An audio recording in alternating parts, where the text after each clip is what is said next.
अष्टम और नवम वर्ग के प्यारे बच्चों, आज का विषय है संधि प्रकरण। इसके पहले आपने वर्णों का परिचय प्राप्त किया है। वर्ण, स्वर वर्ण और व्यंजन वर्ण। स्वर वर्ण आप जानते हैं अ से लेकर और औ तक, ये स्वर वर्ण है। ओ आ, छोटा ई बड़ा ई, छोटा ऊ बड़ा ऊ, ए ऐ ओ औ। और व्यंजन जो है क से लेकर ह तक, छत्र गया, यह सभी व्यंजन वर्ण हैं। तो संधि में इन्हीं वर्णों की आवश्यकता है। संधि किसे कहते हैं, यह प्रश्न के रूप में है। संधि किसे कहते हैं? दो वर्णों या अक्षरों के अत्यंत संयोगी वर्णों के मेल से जो विकार उत्पन्न होता है, जो रूप परिवर्तन होता है, वह संधि कहलाता है। यहाँ विकार कभी एक वर्ण में होता है, कभी दोनों वर्णों में होता है, और कभी दोनों के स्थान पर तीसरा वर्ण हो जाता है। जैसे नर जोड़े इंद्र, नर का अंतिम वर्ण क्या है? न, र, अ मिला हुआ है और उसके बाद ई है। अ और ई मिलके ए हो गया है, एकले हो गया है, नरेंद्र हो गया है। दोनों के स्थान पर ए वर्ण आ गया है। इस प्रकार नरेंद्र शब्द की रचना हुई है। संधि जैसे महाजोड़ आत्मा, महा का अंतिम वर्ण है आ, हा हो नहीं है, ओ है, ओ छुपा हुआ है। तो ह में ओ आ मिला करके हा हुआ है, तो अंतिम वर्ण है आ, और फिर बाद में है आत्मा। तो महाजोड़ आत्मा बराबर महात्मा। किन वर्णों की संधि हुई है? स्वर वर्णों की संधि हुई है। दोनों तरफ स्वर वर्ण है। तो स्वर वर्ण जो है, स्वर संधि जो है, स्वर के साथ स्वर के मेल को स्वर संधि कहते हैं। स्वर वर्ण के साथ स्वर वर्ण के मेल को स्वर संधि कहते हैं। स्वर दो स्वरों के मेल से जो विकार अथवा रूप परिवर्तन होता है उसे स्वर संधि कहते हैं। देव का अंतिम वर्ण क्या है? अ, और इंद्र का शुरुआत वर्ण क्या है? ई। तो यहाँ पर अ और ई दोनों स्वर वर्ण है। दोनों तरफ स्वर वर्ण का संयोग होता है और उसमें विकार होता है, तो स्वर संधि बनता है। देव जोड़ इंद्र, देव का अ और ई का ई, अ और ई मिलके एकले हो गया, ए हो गया, देवेंद्र बन गया। इनकी संधि हो जाती है और अ और ई मिल करके ए हो जाते हैं। यह स्वर संधि है। स्वर संधि के 5 भेद होते हैं। सबसे पहला है दीर्घ संधि, गुण संधि, वृद्धि संधि, यण संधि और अयादि संधि। फिर सुने, स्वर संधि के कितने भेद? 5 भेद होते हैं। कौन कौन? दीर्घ, गुण, वृद्धि, यण और अयादि। नोट करेंगे, याद रखेंगे। कहाँ गए सर? ऊपर बढ़ाना है ना।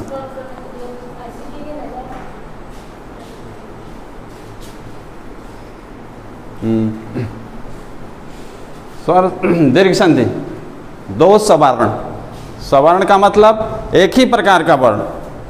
जब 2 समान स्वर एक साथ मिलते हैं और वे मिल करके दीर्घ हो जाते हैं, 2 ह्रस्व स्वर या दीर्घ स्वर मिल करके दीर्घ हो जाते हैं, उसे दीर्घ संधि कहते हैं। दीर्घ स्वर कौन कौन है?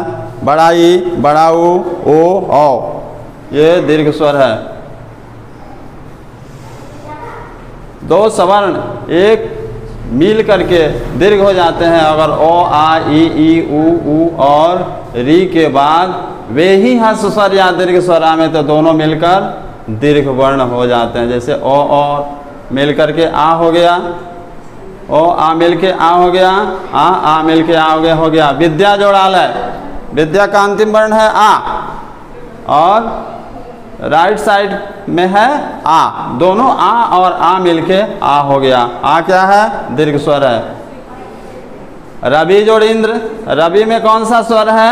छोटा ई की मात्रा है, तो छोटा ई और यह छोटा ई दोनों ई मिल करके बड़ा ई हो गया। महाजोड़ इंद्र में कौन सा वर्ण है? महा में आ है और इंद्र में ई है, आ और ई मिलके ए हो गया। तो दो समान स्वर हस या दीर्घ मिल करके दीर्घ हो जाते हैं, उसे दीर्घ संधि कहते हैं। जैसे अन्न जोड़ा भाव, अन्न में क्या है? अ है, अ और इधर अ और अ मिल के आ हो गया, अन्न जोड़ा भाव अन्ना भाव। शिव जोड़ा ले, शिव का अंतिम वर्ण है ओ है और बाद वाला वर्ण है आ, ओ आ मिल के आ हो गया है। तो आपने क्या सीखा? दो समान स्वर जब मिलते हैं तो वे दोनों समान स्वर हस या दीर्घ मिल करके दीर्घ स्वर हो जाते हैं। यहाँ सभी में दीर्घ स्वर हुआ है। आ दीर्घ स्वर है, ई दीर्घ स्वर है, ए दीर्घ स्वर है।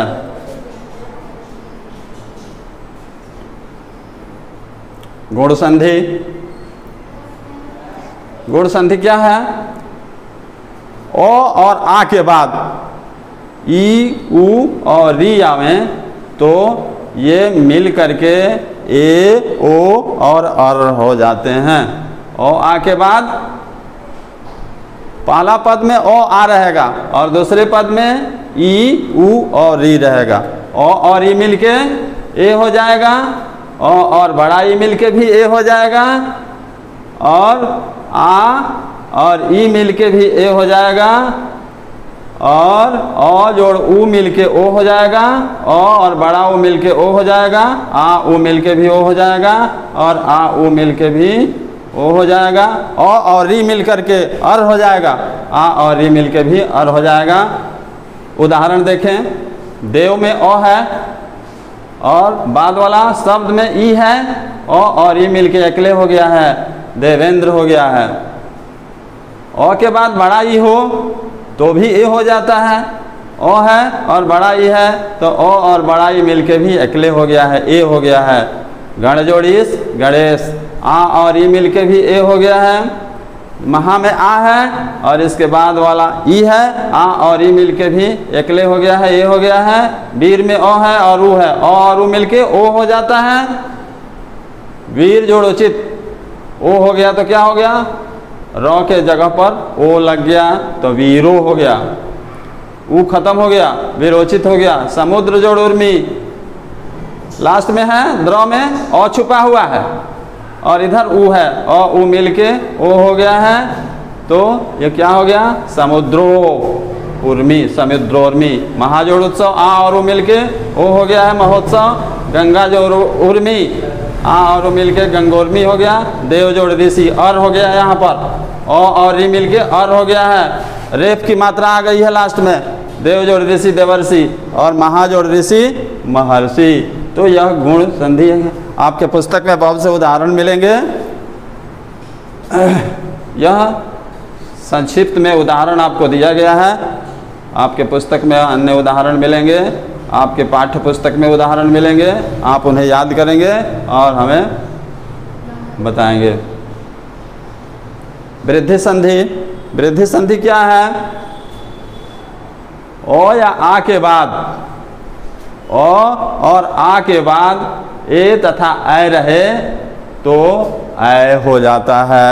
ओ आ के बाद ए और ऐ आवे तो ऐ हो जाता है और ओ आ के बाद ओ और औ आवे तो औ हो जाते हैं। यही वृद्धि संधि कहलाती है। जैसे देखे, ध्यान दें, ओ और ए मिलके ऐ हो गया, क्या है? ये ओ है और बाद में ए है, ओ ए मिलके ऐ हो गया है। ध्यान देंगे, एक जोड़ एक बराबर एक एक। आ जोड़े भी ऐ हो गया है, आ और ए मिलके ऐ हो गया तो सदा जोड़े तो सदैव हो गया। नौ जोड़े स्वर नमस्वर, महा जोड़े स्वर महेश्वर, ओ मिलके औ हो गया है। परम जोड़ोजस्वी परमोजस्वी, ओ मिलके औ हो गया है। परम जोड़ औषधि परमौषधि, आ ओ मिलके औ हो गया है। महाजोड़ औषध महौषध। तो ये वृद्धि संधि है। आपके पुस्तक में वृद्धि संधि के अन्य उदाहरण मिलेंगे और उन उदाहरण को आप ध्यान देंगे, याद रखेंगे। वृद्धि संधि। इसके बाद है यण संधि। यण संधि क्या है? यण, यण जो है एक संस्कृत का सूत्र है, इसमें यण में आ जाता है ई उ री लरी, इको यणची संस्कृत का सूत्र है। तो आप हिंदी वर्षन में पढ़ रहे हैं, हिंदी पर ही ध्यान देंगे। ई उ री लरी के बाद कोई भिन्न स्वर आवे, प्रथम पद में ई उ री आएगा, प्रथम पद में ई, यदि में ई है, अति में ई है, तो प्रथम पद में लास्ट में ई आएगा, और उसके बाद ई के बाद अगर कोई दूसरा कोई स्वर हो तो ई का य हो जाता है, उ का व हो जाता है, री का र हो जाता है, और री का ल हो जाता है। जैसे देखें, यदि जोड़ अपि, यह ई कहाँ चला गया, ई और अ मिलके य बन गया है। दो तो ज्यों का त्यों है, ई और अ मिलके य हो गया है। यद्यपि, इसमें य छुपा हुआ है, दो य संयुक्त है, यद्यपि य आ गया है। अति जोड़ आवश्यक, अति का ई और इधर का आ, ई आ मिलके या हो गया है। अति जोड़ आवश्यक, अत्यावश्यक। अति जोड़ उत्तम, ई और उ मिलके यू हो गया है। अत्युत्तम, नी जोड़ उ मिलके न्यून हो गया है। और प्रति जोड़ एक, प्रत्येक, प्रति में ई है, लास्ट में ई, और इधर ए है, ई ए मिलके ये हो गया। अनु जोड़ आय, उ और अ मिलके व हो गया, उ जोड़ आ मिलके वा हो गया, उ जोड़ ओ मिलके वो हो गया। मधु जोड़ आलय, मध्वालय। अब आप पूछे कि यहाँ तो वो था नहीं, मधु और आलय में कहीं वो तो है नहीं, ये वो कहाँ से आ गया है, तो उ ही वो बन गया है, उ जो है वो बन गया है। अनु जोड़ा है, इसमें भी तो कहीं वो नहीं है, इसमें न अनु में वो है न अ में वो है, ये वो कहाँ से आ गया, तो आप देखेंगे उ का वो बन जाता है। तो आपने क्या देखा, ई का य बन जाता है, उ का वो बन जाता है, और री का र बन जाता है। यही यण संधि का उदाहरण है। गुरु जोड़ोदन, उ यहाँ भी है, उ र में उ है, यह उ वो बन गया है, और इसके बाद ओ है तो वो की मात्रा हो जाएगी, ए होगा तो ए की मात्रा हो जाएगी, ऐ होगा तो ऐ की मात्रा हो जाएगी।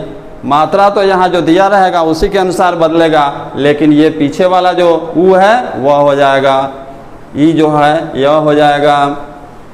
तो आपने क्या देखा यण संधि में, ई उ और री के बाद कोई भिन्न स्वर आवे तो ई का य, उ का व, री का र और री का ल हो जाता है। यह यण संधि है। अयादि संधि, ए ऐ ओ तथा औ के बाद प्रथम पद में ए होगा। प्रथम पद में, संधि में दो पद होते हैं, एगो शुरू वाला एगो अंतिम वाला। तो प्रथम पद इसमें कौन है, यह है। अंतिम पद कौन है, यह है। तो आप प्रथम पद जब कहा जाए तो उस पर ध्यान देंगे, इसको मानेंगे। तो आपने देखा अयादि संधि, ए ऐ ओ तथा औ के बाद कोई भिन्न स्वर हो तो ए का ऐ, ओ का औ और औ का आव हो जाता है। ने जोड़न नयन।